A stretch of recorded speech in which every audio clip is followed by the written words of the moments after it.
Yeah, good morning friends. Welcome to Cycle Journey with Teja. Day 12 అయితే start అయ్యాము. యాక్చువల్గా night చూడండి ఇక్కడ ఉన్నాము, ఇదే హోటల్లో ఉన్నాము. నైట్లో బుక్ చేసుకున్నా. 6 పెట్రోల్ బంక్స్లో అకామిడేషన్ అడిగాను, బట్ ఈ సిటీ లిమిట్స్ ఇక్కడ కుదరదు అని చెప్పేశారు. అందుకని చెప్పేసి ఆన్లైన్లో బుక్ చేసుకున్నాను. రూమ్ చూడండి.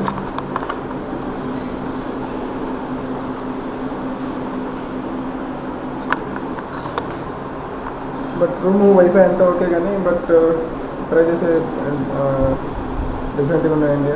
ఆన్లైన్కి ఇక్కడికి తేడా ఉంది. బట్ మళ్ళీ ఎక్కడ అంత దూరం మళ్ళీ వెళ్ళడానికి ఓపిక లెక్క ఇక్కడే తీసేసుకున్నాను. ఓకే గైస్, ఇంకా వెళ్తూ సైకిల్లో జర్నీలో మాట్లాడుకున్నాం. బై.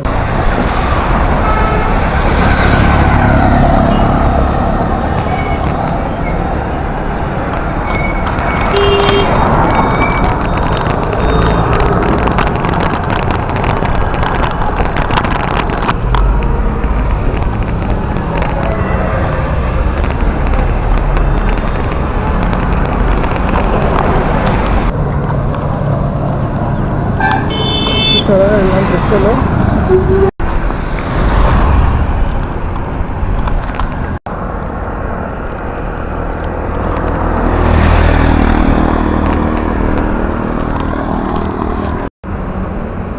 ఇది బ్రిగేడ్ ఆఫ్ ది వార్ అంట, రెజిమెంటల్ సెంటర్. చూడండి, ఇది నాగ్పూర్లో ఉంది.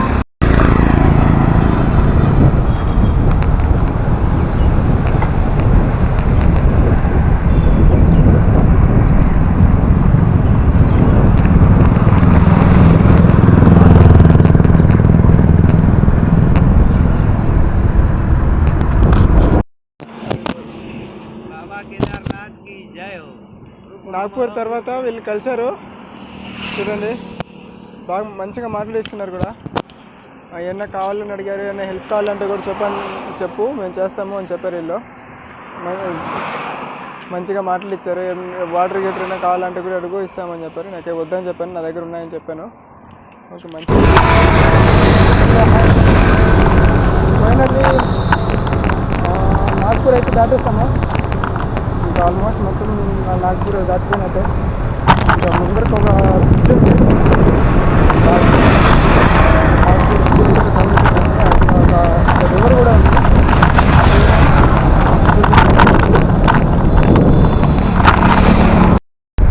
హాయ్ ఫ్రెండ్స్, ఇది చూడండి, ఇది కన్హాన్ అనే రివర్. చూడండి ఆ కొండ చూడండి, అంతా అది వేస్ట్ మట్టి అక్కడ పోతారు. చూడొచ్చు, ఒక రైల్వే బ్రిడ్జ్లు ఉన్నాయి. 1, 2, 3 రైల్వే బ్రిడ్జ్లు ఉన్నాయి. 3 రన్నింగ్లోనే ఉన్నాయి అనుకుంటా. చూసారా, కనిపిస్తున్నాయా? నీళ్ళు అయితే ఫుల్గా వస్తున్నాయి.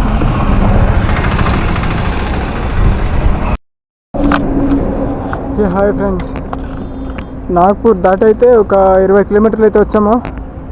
ఇంకా ముందరికి ఫారెస్ట్ ఉంది. ఈ ఫారెస్ట్ దాదాపు ఒక 5 కిలోమీటర్స్ దాకా ఉంది. ఇది కొద్దిగా పెద్ద ఫారెస్ట్లే, కొద్దిగా ఘాట్ రోడ్ టైప్లో. టైం అయితే అరౌండ్ 11-11:30 అవుతుంది. ఇక్కడ వెదర్ చూసుకుంటే కూడా చాలా వేడి ఎక్కువగా ఉంది ఫ్రెండ్స్. లైక్ ఎండ తక్కువగా ఉంది కానీ బట్ టెంపరేచర్ ఎక్కువగా ఉంది. చూడాలి, ఎండ కూడా మాదిరిగానే ఉంది, బట్ పర్వాలేదు. ఎండ తక్కువ ఉంది కానీ బట్ టెంపరేచర్లు అయితే ఎక్కువగా ఉన్నాయి ఫ్రెండ్స్. దేనికైలా దేనికే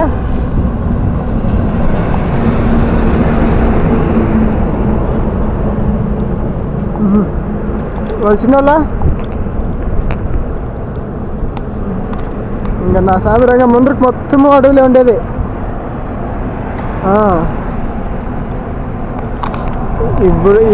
ఇప్పుడు పోతానే కూడా ఆల్మోస్ట్ అడిగే పక్కింటి ఇండ్లు ఉండే ఆడ ఒకటి ఉన్నాయి.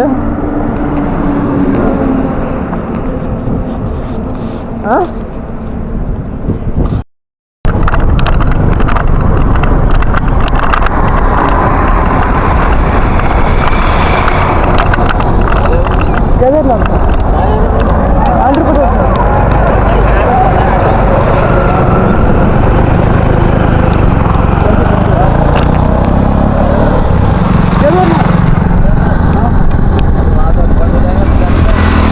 అది పోయే అంటే मराठी नहीं आती सब, थोड़ा थोड़ा हिंदी बोलो. हिंदी बोलो, हिंदी बोलो, हिंदी आती, हिंदी इंग्लिश आती. हिंदी मैं क्या बोला? केदारनाथ.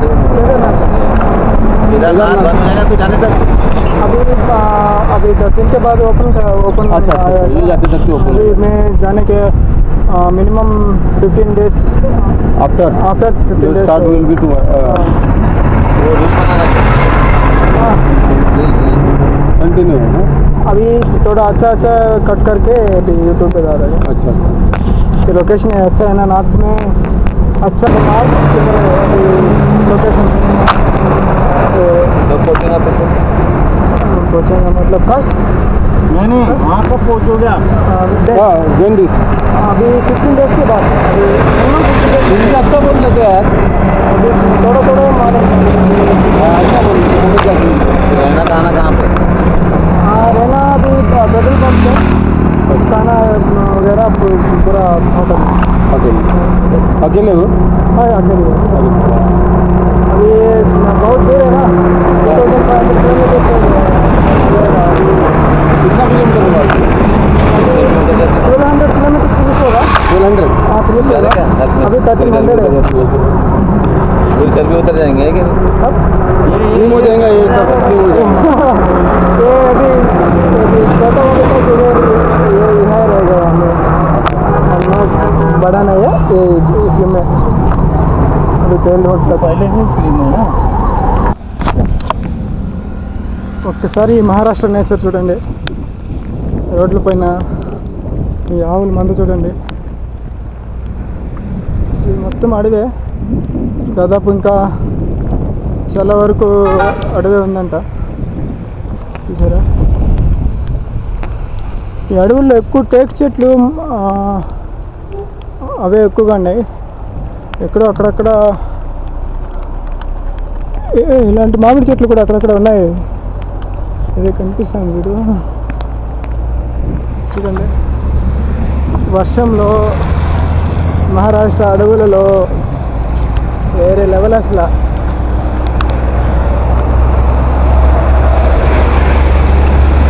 వర్షం వర్షం వర్షం. ఇక్కడ చూడండి ఫుల్ వర్షం పడుతుంది. సెంటర్ ఆఫ్ ది ఫారెస్ట్ చూడొచ్చు. హాయ్ గైస్, ఇక్కడ చూడండి అసలు మహారాష్ట్రలో అడవులు ఎలా ఉన్నాయో.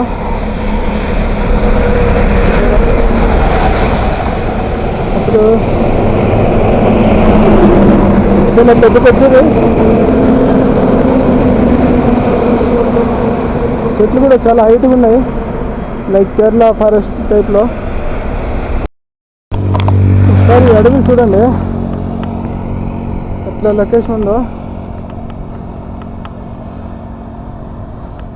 ఇప్పుడుగానే వర్షం పడ్డది. వర్షం ఆగిపోయిన జస్ట్ 1-2 minutesలోనే ఎంత వేడి ఎండ వస్తుందో చూడండి. చెమటలు పడుతున్నాయి అసలు. ఈ ఫారెస్ట్ చూసుకుంటే ఎంత పెద్దగా ఉందంటే అంత పెద్దగా ఉన్నాయి ఇవి. ఇది ముందర రాశారు టైగర్ రిజర్వ్ ఫారెస్ట్ అని.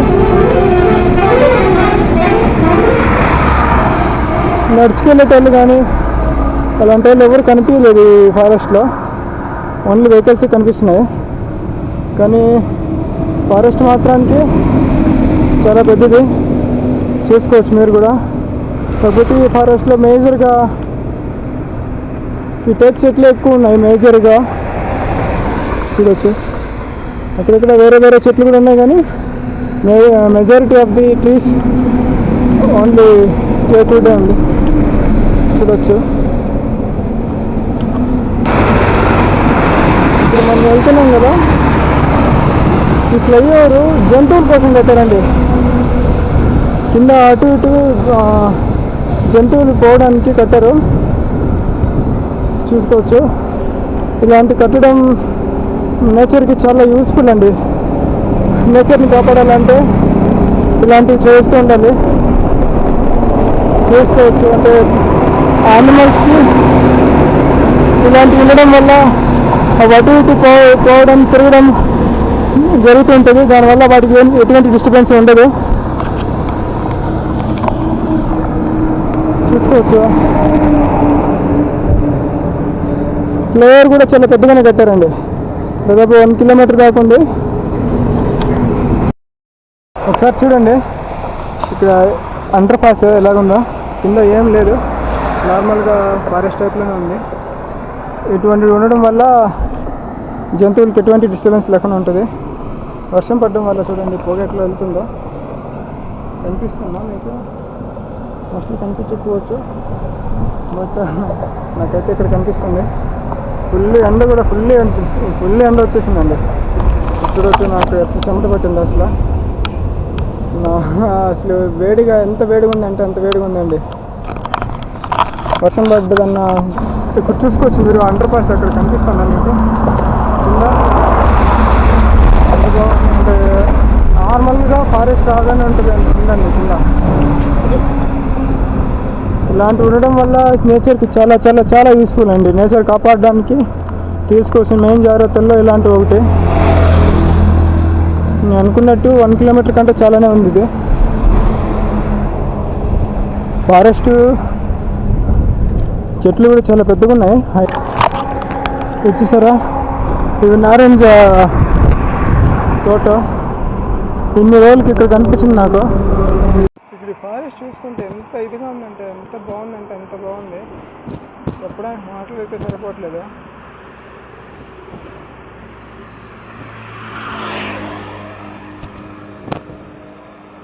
దేనికైలా దేనికే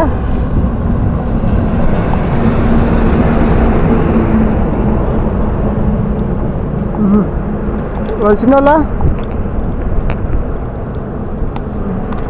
ఇంకా నా సామిరంగా ముందుకు మొత్తము అడవులే ఉండేది.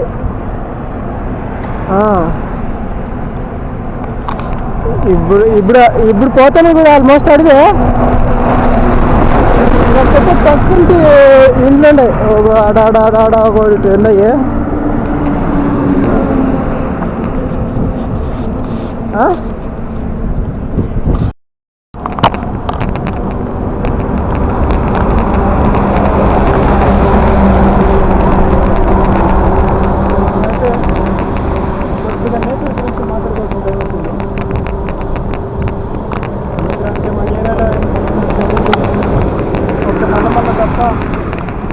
ఇంకెక్కడ లేవు.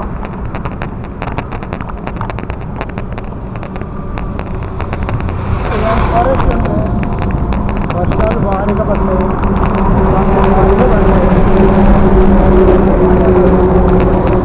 గాలి కొట్టేసినామంటే వేసడానికి కాల్చిన ఒక చెట్లు లేకపోయినందుకు వర్షాలు పడక ఊరికి సస్తం. దాన్ని బట్టి ఏమర్థమైందంటే ఇక్కడ చెట్లు బాగా పెంచాల. చెట్లు పెంచినామంటే ఆటోమేటిక్గా మనం బాగా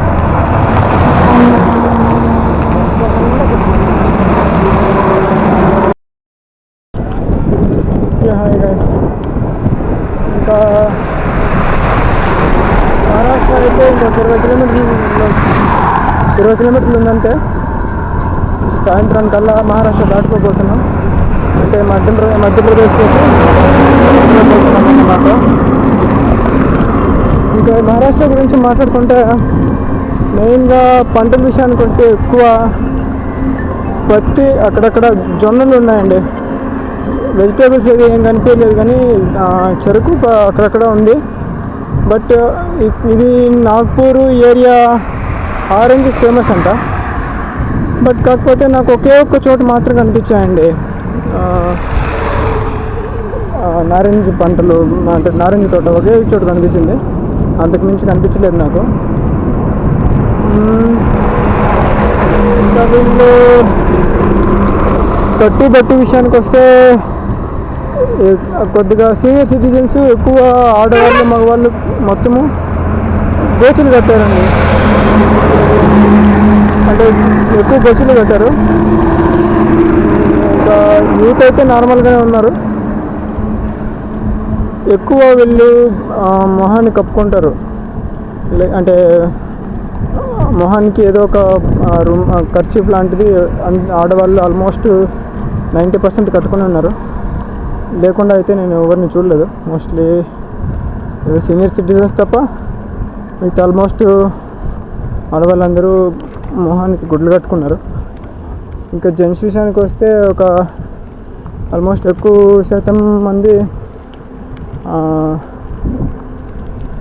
లైక్ తెల్ల కండు అన్నట్టుది ఒకటి ఎప్పుడు మెడలో కానీ లేకుంటే మూతికి కానీ ఎక్కువ కొట్టుకొని ఉన్నారు ఈ ఏరియా వాళ్ళు. అంతే. ఇంకా మహారాష్ట్ర గురించి మాట్లాడుకోవాలంటే అంతే. నేను అరౌండ్ 350 కిలోమీటర్స్ ట్రావెల్ చేశాను మహారాష్ట్రలో. ఇంకొక జస్ట్ ఒక 20 కిలోమీటర్స్ ఉన్నాయి. ఇది కూడా మొత్తం ఫారెస్టే. టైగర్ రిజర్వ్ ఫారెస్ట్ అంట. చూసారా, మనుషులైతే ఆల్మోస్ట్ ఎవరు కనిపించలేదు. మొత్తం ఫారెస్టే ఉంది, చూసుకోవచ్చు. మనుషులు కనిపించలేదు కానీ ఇక్కడ ఎక్కడో ఇదొక కోతి మాత్రం కనిపించింది.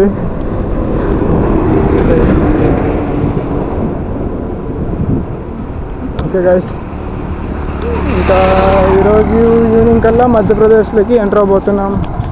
Bye bye.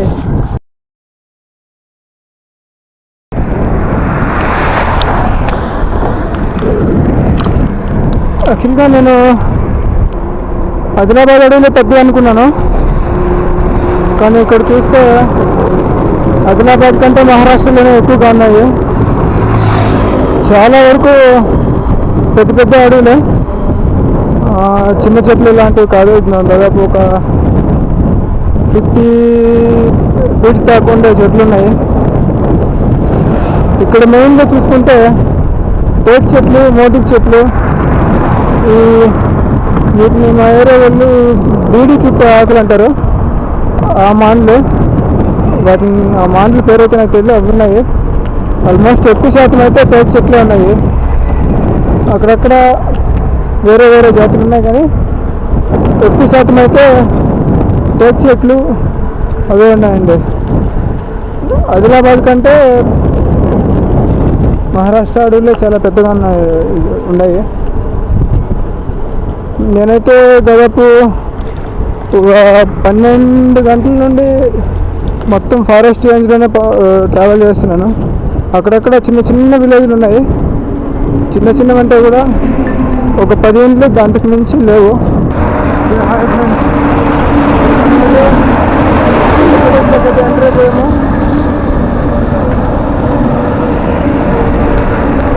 ఇక్కడ రోడ్డుకి అటు ఇటు ఇలాంటివి కట్టేశారు. మధ్యప్రదేశ్లో వెంటనే ఇలాంటివి ఉన్నాయి, చూసుకోవచ్చు. ఇటు సైడ్ కూడా ఫుల్ ఫారెస్ట్ అయితే ఉంది.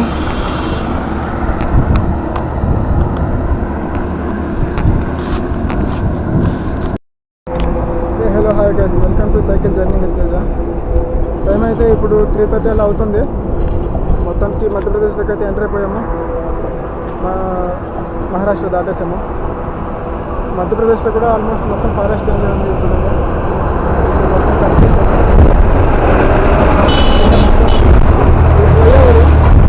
ఇంకా ఖాళీగా ఉంది, ఇంకో అటు ఇటు పోయి రాయడానికి. ఇలాంటి కన్స్ అయితే అటు సైడ్ కూడా వేసేది. చూడండి, ఓకే ఫ్రెండ్స్, ఈరోజు స్టే కోసం అయితే చూడాలి. ఇంకా దాదాపు ఒక 2.5-3 కిలోమీటర్స్లో ఒక పెట్రోల్ పంప్ అయితే ఉంది. దాని తర్వాత ఏమి లేవు. ఈరోజు ఇక్కడే చూసాం స్టే ఎలా ఉంది ఏమన్నది. వాళ్ళు ఇస్తారా లేదా అనేది చూడాలి. ఒకవేళ వాళ్ళు ఇవ్వలేదంటే ఇంకా హాయ్ గైస్, మొత్తానికి ఈరోజు మనకి స్టే అయితే దొరికింది ఇక్కడ హెచ్పి పెట్రోల్ బంక్లో. మధ్యప్రదేశ్లో ఎంటర్ అయిన వెంటనే ఒక 5 కిలోమీటర్స్ తర్వాత దొరికింది. చూడొచ్చు ఇక్కడ వాళ్ళ మేనేజర్ ఫస్ట్ స్టాఫ్ని అడిగాను, ఆ తర్వాత మేనేజర్ని అడగాలన్నారు. అడిగాను, మొత్తానికైతే ఈరోజు స్టే దొరికింది. Okay friends, bye bye. ఇక్కడ చూడండి, ఇప్పుడు మనము అంటే డిన్నర్ కోసం అని వచ్చాను. ఇక్కడ చూసుకుంటే ఈ హోటల్ చూస్తే రైల్ అంటే ట్రైన్ ఇదండి, ఇది ట్రైన్ బోగీని ఇలాగా చేశారు, హోటల్ లాగా మార్చారు. లోపల కూడా సూపర్ ఉంది, అంటే సీట్స్ ఏం లేవు, మొత్తము ఇలాంటి డెస్క్లు వేశారు. లోపల ఉన్న సీట్స్ అంతా తీసేశారు. చూడొచ్చు, ఇలాంటిది ఇదే ఫస్ట్ టైం నేను చూడడం, అంటే మేబీ చేసి ఉండొచ్చు, నేను చూడడం అయితే ఇదే ఫస్ట్ టైం.